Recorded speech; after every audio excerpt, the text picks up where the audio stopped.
नमस्कार, मैं हूं तरुण उपाध्याय और हम डिस्कस कर रहे हैं लाइट।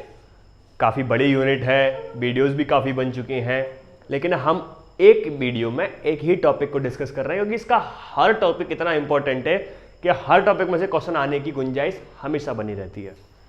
ठीक है, तो अब तक हमने प्रिज्म तक कर लिया है, आगे हम पढ़ने वाले हैं डिस्पर्जन ऑफ लाइट। डिस्पर्सन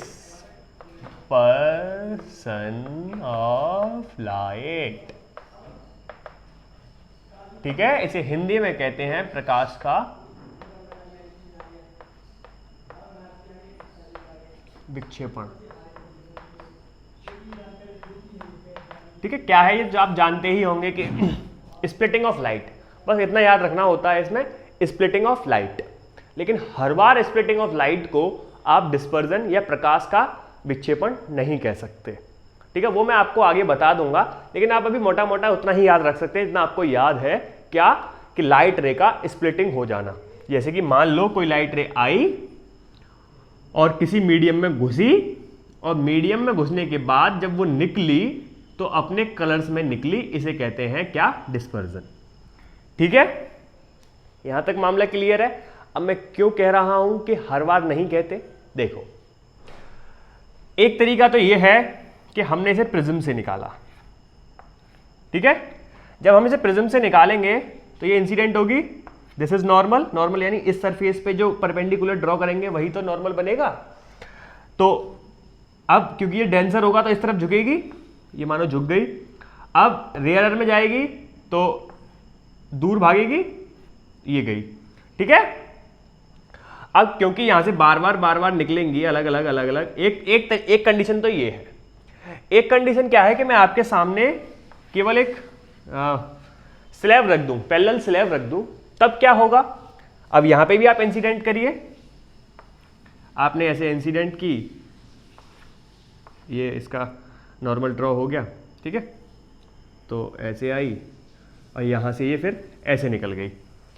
ठीक है, इसके पैरेलल निकल जाएगी ना, इसके पैरेलल निकलेगी ऐसे, तो यहां से भी जो है फिर यहां से और रेज निकलेंगी, वो भी पैरेलल निकल जाएगी, और रेज निकलेंगी, वो भी पैरेलल निकल जाएगी, ये भी पैरेलल निकल जाएगी। तो कहने का मेरा मतलब क्या है, इस वाले फिगर में और इस वाले फिगर में कोई चेंजेस या कोई डिफरेंस आपको नजर आ रहा है? बहुत बड़ा डिफरेंस है। इसमें डिस्पर्जन नहीं हो रहा है, इसमें डिस्पर्जन हो रहा है, जबकि दोनों के अंदर ही स्प्लिटिंग ऑफ लाइट हो रही है। दोनों ही केसेस में स्प्लिटिंग ऑफ लाइट का केस बिल्कुल अप्लाई होता है, बिल्कुल लागू होता है, लेकिन यहां पे डिस्पर्जन नहीं है, यहां पे है। ऐसा क्यों? देखो, डिस्पर्जन के लिए एक कंडीशन और है। यहां क्या हो रहा है, रिफ्रैक्शन के बाद यानी अपवर्तन के बाद सारी रेज एक दूसरे के पैरेलल निकल रही हैं। देखिए आप, ऐसा ही तो हो रहा है, जबकि वहां क्या हो रहा है, वो एक ही पॉइंट से ऐसे निकल रही हैं। जब पैरेलल निकलेंगी तो वहां डिस्पर्जन नहीं कहेंगे। ठीक है, यहां पे स्प्लिटिंग ऑफ लाइट तो हो रही है, प्रकाश का अपने अवयवी रंगों में बिखरना या विभाजित होना तो हो रहा है, लेकिन एक ही एंगल से नहीं हो रहा है। ठीक है, तो समझ गए होंगे अब डिस्पर्जन। अब मत भूल जाना डिस्पर्जन किसे कहते हैं। ठीक है, अच्छा, अब आगे चलते हैं, इसे मिटा के मैं आपको एक नई चीज और बताता हूं, विच इज जो कि प्रिज्म से रिलेटेड है, कि कॉची ने हमें एक थ्योरम दी, या कहिए फॉर्मूला दिया। क्या फॉर्मूला दिया कि जो n है ये 1/λ के इनवर्सली प्रोपोर्शनल होता है, 1/λ के प्रोपोर्शनल होता है। ठीक है, तो वैसे तो ये फॉर्मूला पूरा a + b/λ² + c/λ³ और भी है, लेकिन आपको काम केवल इतने से है। इसका क्या मतलब है? इसका मतलब यह है कि लैम्डा जो है अगर बढ़ेगा तो n जो है वो कम हो जाएगा। इसका यही मतलब है, यानी किसी भी रे की अगर वेवलेंथ यानी तरंग दैर्घ्य अगर बढ़ाओगे तो उस रे की जो रिफ्रैक्टिव इंडेक्स है वो कम हो जाएगा। ये मैं आपको क्यों बता रहा हूं? ये मैं आपको इसलिए बता रहा हूं क्योंकि जो लाइट के अंदर, जो व्हाइट लाइट के अंदर कलर्स होते हैं, वो कौन कौन से कलर्स होते हैं? वो होते हैं VI, VG, YO, R। यही कलर होते हैं विवग्योर, violet, indigo, blue, green, yellow, orange और रेड। ये जो कलर्स हैं ये लैम्डा को इंक्रीजिंग ऑर्डर में रखे गए हैं, वेवलेंथ के इंक्रीजिंग ऑर्डर में इनको रखा गया है। अब इसका क्या मतलब हो गया कि रेड की वेवलेंथ बहुत ज्यादा है, इसका मतलब उसका रिफ्रैक्टिव इंडेक्स सबसे कम है। वॉयलेट की वेवलेंथ सबसे कम है, इसलिए उसका रिफ्रैक्टिव इंडेक्स सबसे ज्यादा है। ये चीजें आप नोट करते चलिए, ठीक है, कि रेड की वेवलेंथ सबसे ज्यादा होती है इसलिए उसका रिफ्रैक्टिव इंडेक्स सबसे कम हो जाएगा। रिफ्रैक्टिव इंडेक्स कम हो जाएगा तो वो कम डेविएट होगी, है ना। तो वो जितने वाले ये जो छोटे मोटे क्वेश्चंस आते रहते हैं कि स्टार्टिंग में जब सूरज निकल रहा होता है, उगता हुआ सूरज जो होता है वो लाल क्यों दिखाई देता है, ढलता हुआ लाल क्यों दिखाई देता है, और जो रेड सिग्नल्स होते हैं वो रेड ही क्यों बनाए जाते हैं, एक्सेट्रा एक्सेट्रा, उन सब का आंसर यही है क्या, कि उनकी वेवलेंथ ज़्यादा है, रिफ्रैक्टिव इंडेक्स कम है, डेविएट कम होते हैं, हमारी आंखों तक पहुंच जाते हैं। ठीक है, तो ये किसके बारे में है, रिफ्रैक्टिव इंडेक्स और वेवलेंथ के रिलेशन के बारे में। इसके अब मैं आपको इसलिए बता रहा हूं कि अगर मान लीजिए आपके पास प्रिज्म है और आपसे पूछा जाए कि नीचे कौन सा कलर आएगा, बाद में कौन सा कलर आएगा, तो आप उसके लिए क्या कर सकते हैं, वही लाइट रे इंसिडेंट करेंगे, यहाँ एक नॉर्मल ड्रॉ करेंगे। ठीक है, अब यहां से, यहीं से स्टार्ट हो जाएगा गेम। यहां से अब जिसकी वेवलेंथ कम होगी वो उतना ही ज्यादा डेविएट होगा, इसकी वेवलेंथ सबसे कम, ये सबसे ज्यादा डेविएट हो जाएगा। फिर ऐसे ही धीरे धीरे बढ़ते रहेंगे और सातों कलर आपको ऐसे ही दिखाई देंगे। फिर यहां के बाद फिर से, ठीक है, तो सबसे ऊपर कौन सा कलर होना चाहिए, रेड, क्योंकि ये सबसे कम डेविएट हुआ है। सबसे नीचे कौन सा होना चाहिए, वी, मिडिल में कौन सा होना चाहिए, येलो। ठीक है, क्लियर है, ऐसे ही देखना, देख देख के लिख लेना, ये सात बना लेना और बना के लिख लेना। ठीक है, तो ये किसके लिए था, ये था प्रिज्म के लिए, क्योंकि हम जानते हैं प्रिज्म, अभी मैंने आपको कल वाली वीडियो में बताया था कि अगर प्रिज्म अगर पतला है तो उसके लिए एन यानी रिफ्रैक्टिव इंडेक्स का फॉर्मूला क्या लिखा जाता है, वो लिखा जाता है म्यू -1 इंटू ए, यही था। तो अगर हम इसे रेड के लिए लिखना चाहें तो क्या आ जाएगा, म्यू आर, ये डेविएशन के लिए था formula, deviation equal to mu R -1 into A, तो यहां मैं लिख दूं आर। ठीक है, और इसे अगर मैं करूं आर की जगह किससे कर दूं, वॉयलेट के लिए, तो क्या हो जाएगा, म्यू वी -1 इंटू ए।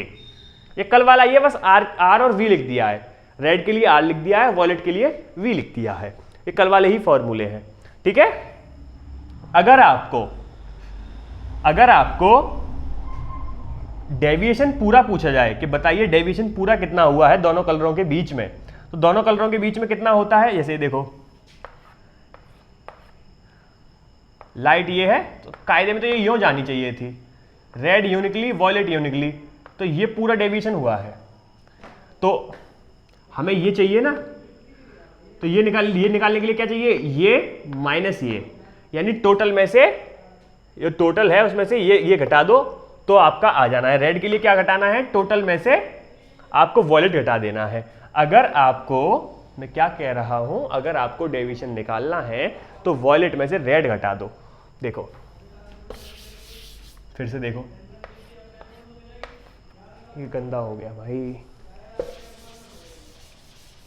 देखिए मैं क्या कह रहा हूं आपसे, मैं कह रहा हूं कि ये हमारा प्रिज्म है, यहां से लाइट रे इंसिडेंट हुई, दिस इज नॉर्मल, तो कायदे में तो ये यूं जानी चाहिए थी, लेकिन गई कैसे, यूं होके ये रेड हो गई, यूं होके ये वॉयलेट हो गई। ठीक है, अब देखो मैं क्या कहना चाह रहा हूं, यहां से लेके यहां तक का जो डेविएशन हुआ है वो हुआ है वॉयलेट कलर का, यहां से लेके यहां तक का डेविएशन हुआ है वो हुआ है रेड कलर का। दोनों कलरों के बीच में, क्योंकि ये मैक्सिमम है ये मिनिमम है ना, या मैं ये कहूं कि ये मिनिमम डेविएशन इसका हुआ है, इसका मैक्सिमम डेविएशन हुआ है, तो इन दोनों के बीच में कितना डेविएशन हुआ है, लाइट रे के कलर्स के बीच में कितना डेविएशन हुआ है, तो कैसे निकालेंगे, ये जो वॉयलेट है यहां से यहां तक का वॉयलेट है, इसे घटा दो, किसमें, आर में से घटा दो, आर घटा दो वॉयलेट में से, यानी del V minus del R, मैं ऐसे कैपिटल लिख देता हूं, तो ये निकल के आ जाएगा डेल्टा। ठीक है, ये बात समझ में आ गई कि नहीं, ये डिस्पर्सन के लिए मैं आपको बता रहा हूं। फटाफट से इसका स्क्रीनशॉट ले लीजिए, फिर आपको और भी कहानियां मैं सुनाता हूं।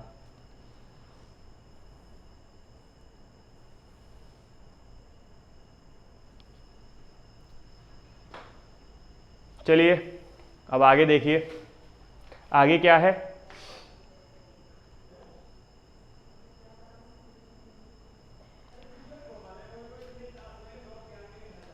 चलिए इधर देख लेते हैं, या फिर मैं मिटा ही देता हूँ, 1 सेकंड रुक जाइए, मैं मिटा देता हूँ।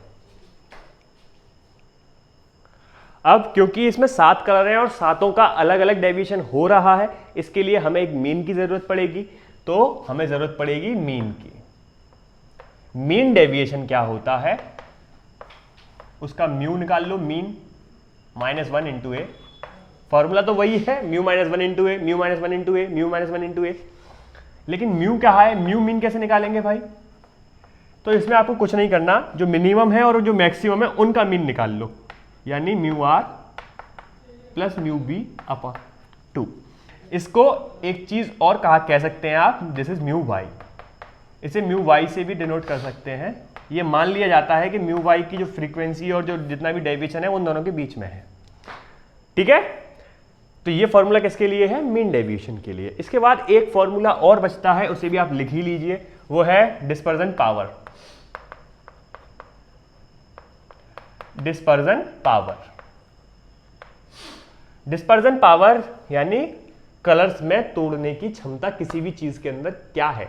तो कुछ नहीं है, जो अभी मैंने आपको बताया है वो कैसे निकलती है। डिस्पर्जन पावर इक्वल टू अभी जो हमने पढ़ा है deviation delta upon this mean. इनके फॉर्मूले आप रख देंगे, आपका काम बन जाएगा। क्या था इसका फॉर्मूला, डी आर माइनस, या पूरा ही लिख दो, वैसे लिख दो, चलो कोई बात नहीं है, वैसे लिख दो। तो mu V minus mu R into A divided by इसका क्या है, म्यू मीन -1 इंटू ए से ए कैंसिल, ये बच गया आपका डिस्पर्जन पावर का फॉर्मूला। ठीक है, तो ये पूरा डिस्पर्जन आपका हो चुका है। अब चलते हैं लेंस की तरफ, फटाफट से इसका स्क्रीनशॉट ले लीजिए। चलिए चलते हैं लेंस की तरफ। लेंस में भी सबसे पहले हम पढ़ लेते हैं स्फेरिकल सरफेस से रिफ्रैक्शन। मान लीजिए ये कोई स्फेरिकल सरफेस है, यहाँ कोई ऑब्जेक्ट रखा है ओ, यहाँ से रेस चली, रिफ्लेक्ट होके यहाँ आ गई, यहाँ इमेज बन गई, यहाँ से यहाँ तक की डिस्टेंस v बन गई, यहाँ से यहाँ तक की u हो ही गई, नो डाउट। इस मीडियम का रिफ्रैक्टिव इंडेक्स हम म्यू आई मान लेते हैं, इस मीडियम का म्यू आर मान लेते हैं, और इस जो सरफेस दे रखी है हमें स्फेरिकल, उसकी रेडियस हम आर मान लेते हैं। तो क्या फॉर्मूला इस्तेमाल करेंगे कर्विकल सरफेस या स्फेरिकल सरफेस के लिए, वो आप याद कर लीजिए, mu I upon v minus mu R upon u equal to, अब उल्टा कर दो, यहाँ पे mu I minus mu R है, वहां कर दो mu R minus mu I divided by R. ये फॉर्मूला आपका बन के आ जाता है स्फेरिकल सरफेस के लिए या कर्विकल सरफेस के लिए अगर रिफ्लेक्शन हो रहा है तो। साइन कन्वेंशन आप जानते ही हैं, इधर की दूरियां सारी पॉजिटिव, इधर की दूरियां सारी नेगेटिव। आर जो है इस तरफ आ रही है, क्योंकि आर इस तरफ आ रही होगी तो पॉजिटिव। ठीक है, अच्छा, इसके बाद आता है सबसे famous formula which is lens maker formula.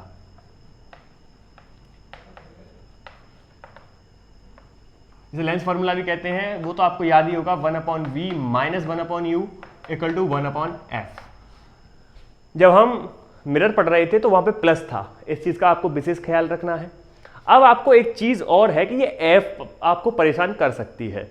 Lens के अंदर 2 f होती हैं, ऐसे होते हैं लेंस। तो आपको हमेशा सेकंड वाली जो f है वो लेनी होती है। इन सवालों में आपको जो 2 होती है ना, फर्स्ट है प्राइमरी और सेकेंडरी, तो जो सेकेंडरी वाली f है, फोकल लेंथ है, फोकस दूरी है, जो द्वितीय फोकस दूरी है वो लेनी है।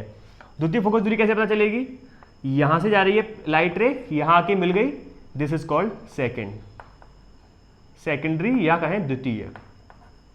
ठीक है, तो क्योंकि द्वितीय इस तरफ आ रही है, ये कौन सा लेंस है, उत्तल यानी कॉन्वेक्स, तो इस तरफ आ रही है, इस तरफ आ रही है, इसका मतलब आप इसे पॉजिटिव लेंगे। वहीं अगर ये डाइवर्जिंग लेंस होता, डाइवर्जिंग इन द सेंस अवतल लेंस होता, कॉनकेव लेंस होता, तब क्या होता, अगर हम इसे यहां से भेजते तो ये इसे इधर कर देता, तो हमें फोकस यहाँ मालूम पड़ता, इसका सेकेंडरी फोकस यहाँ मालूम पड़ता, क्योंकि ये इससे इधर है, ये दूरियां इधर है, तो हम इसे किस में लेते, नेगेटिव में। तो एक पॉइंट बना के लिख लीजिए कि उत्तल लेंस के लिए, कॉन्वेक्स लेंस के लिए, दोनों एक ही बात है, के लिए फोकस जो दूरी है, फोकस जो दूरी है उसे पॉजिटिव लेंगे, जबकि कॉन्वेक्स की दूसरा है कॉनकेव की लिए फोकस जो दूरी है उसे नेगेटिव लेंगे। ठीक है, हमेशा सेकेंडरी फोकस इसका ही इस्तेमाल किया जाएगा। ये क्लियर हो गया? ऑफ कोर्स हो ही गया होगा। अब इसमें एक चीज देखिए, इसका एक और फॉर्मूला है बहुत जबरदस्त। अगर इसके और इसके तरफ का मीडियम अलग है, मान लीजिए यहां पे मीडियम एयर का ही आएगा और लेंस का अलग मीडियम है, होता ही है, तब क्या होगा, तो मैं इधर लिख देता हूं 1/v - 1/u, 1/f की जगह आता है mu L for Lenz upon mu S for surrounding -1, 1/r1 - 1/r2। समझ रहे हैं? म्यू एल लेंस का रिफ्रैक्टिव इंडेक्स, सराउंडिंग का रिफ्रैक्टिव इंडेक्स -1, 1/r1 - 1/r2। ये r1 और r2 क्या है? मान लीजिए ये लेंस है, लाइट रे अगर यहां पे आके टकराई तो इस सरफेस की R इधर होगी, लेंस के उस तरफ होगी, तो पॉजिटिव लेंगे, R1 पॉजिटिव हो गई, ये हो गई R1। अब बाद में इससे टकराएगी यानी सेकेंडरी हो गई, तो ये हो गई सेकेंडरी R2। क्लियर है? R2 नेगेटिव लेंगे, R1 पॉजिटिव लेंगे। कभी कभी वो आपको घुमा भी सकता है, ऐसे करके दे दे, प्लेनो कॉन्वेक्स लेंस दे दे, तो क्या होगा, पहले इससे टकराएगी, दिस इज R1, यहां पे इंफिनिटी है, और बाद में इससे टकराएगी R2 विच इज नेगेटिव। ठीक है, तो ये चीजें छोटी छोटी है लेकिन आपको मालूम होनी चाहिए, आप नोट कर लीजिए इन चीजों को, अगर आपको लगता है कि आप भूल जाएंगे तो। अच्छा, तो देखो इस वाले फॉर्मूले को अगर इस वाले फॉर्मूले के साथ कंपेयर कराएं तो 1/f इक्वल टू क्या आ जाएगा, दिस टर्म, तो इसे भी लिख लो, 1/f equal to mu L upon mu S -1, 1/r1 - 1/r2। ये इतना फेमस फॉर्मूला है कि इस पे हर बार क्वेश्चन आ रहा है। अगर आप प्रीवियस ईयर देखेंगे तो आप पाएंगे कि हर बार क्वेश्चन रिपीट हो रहा है इस वाले फॉर्मूले पे। ठीक है, इससे वो वाला क्वेश्चन भी हो जाएगा कि पानी में डुबो दिया या किसी दूसरे ड्रम में डुबो दिया, तो सराउंडिंग की जगह पे पानी का रिफ्रैक्टिव इंडेक्स रख दो आप, किसी दूसरे ड्रम में डुबो दिया है तो उस लिक्विड का रख दो, कोई प्रॉब्लम नहीं है। इस वाले फॉर्मूले से सारे क्वेश्चन हो जाते हैं कि लेंस को पानी में डुबो दो, किसी दूसरे द्रव में डुबो दो, या ऐसे जो क्वेश्चन हैं वो सारे हो जाएंगे। फटाफट से इसका स्क्रीनशॉट ले लो, फिर आगे चलते हैं। ये फटाफट से ले लो। ओके, तो अब आपका रह गया है मैग्निफिकेशन।